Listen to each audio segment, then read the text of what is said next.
হ্যাঁ, আসসালামু আলাইকুম। কি অবস্থা সবার? সবাই কেমন আছো? আজকে তোমাদের জন্য নিয়ে আসলাম নতুন একটি রেসিপি। খুবই ইম্পোর্টেন্ট একটি রেসিপি। আজকে বার্গার কিমা থেকে শুরু করে তোমাদেরকে বার্গার মিক্স করে দেখাবো। কি, কি মসলা ইউজ করতে হয় সেগুলো তোমাদেরকে দেখাবো। সো আজকে অবশ্যই ভিডিওটি খুবই ইম্পোর্টেন্ট। শেষ পর্যন্ত দেখে যাও এবং বার্গারে কিমার মধ্যে তোমরা কি, কি মসলা ইউজ করবা সেগুলো শিখে নাও। সো আমি ফার্স্ট টাইম দেখো বার্গারটা কিমা করতেছি, চিকেনটা কিমা করতেছি। ঠিক আছে? বার্গারের জন্য।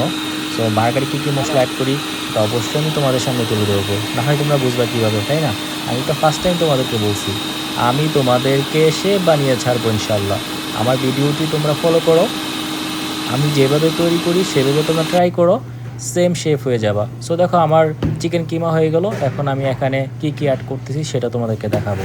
আমি ফার্স্ট টাইম দিলাম কোকোনাট পাউডার, তারপর এখানে দিব সয়া সস। আমি কিন্তু বার্গারের জন্য তৈরি করতেছি, ঠিক আছে? হালকা পরিমাণ ইউজ করবা, বেশি ইউজ করবা না। তারপর তুমি এখানে চিলি সস দিবা, হালকা চিলি সস, নট মোর, ওকে? আমি তোমাদেরকে দেখিয়ে দিব কি কি দিচ্ছি। তারপর দেখো চিলি পাউডার, ওকে? চিলি পাউডার অল্প পরিমাণ, বেশি কিন্তু দিবা না, অল্প পরিমাণ। আমার ভিডিওটি তোমরা দেখো, বুঝতে পারবা। তারপর এখানে ব্ল্যাক পেপার দিয়ে দিলাম, ওকে? দেখতে থাকো ভিডিওটি, আর আমার চ্যানেলটি অবশ্যই তোমরা সাবস্ক্রাইব করে দিবা, এটা তোমাদের কাছে আমার রিকোয়েস্ট।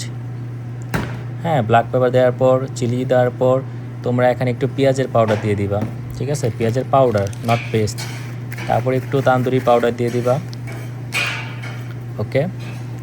এখন তোমাদেরকে কি দিতে হবে তোমরা দেখো, এই যে ব্রেড ক্রাম ছাড়া কিন্তু বার্গারটা কখনই হবে না, ঠিক আছে? এই জন্য তোমাদেরকে ইউজ করতে হবে ব্রেড ক্রাম। যে কোনো কোম্পানির ইউজ করতে পারো, নো প্রবলেম, ওকে?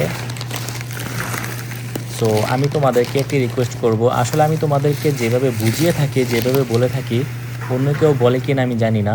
সো তোমাদের কাছে রিকোয়েস্ট, অবশ্যই আমার চ্যানেলটি তোমরা সাবস্ক্রাইব করে দিবা, অবশ্যই। আর নতুন নতুন রেসিপি তোমরা পেয়ে যাবা। তারপর এখানে আমি কি দিলাম, কাজুন স্যাসনিক দিলাম, ডিম দিলাম, রসুন দিলাম, ঠিক আছে? এই হচ্ছে বার্গারের মেন উপাদান। সো অবশ্যই তোমরা আমার চ্যানেলটি সাবস্ক্রাইব করে দিও। সো আজকের মতো এখানে বিদায় নিলাম, আল্লাহ হাফেজ। আর লাস্টে কিন্তু ভালোভাবে মিক্স করবা, ওকে?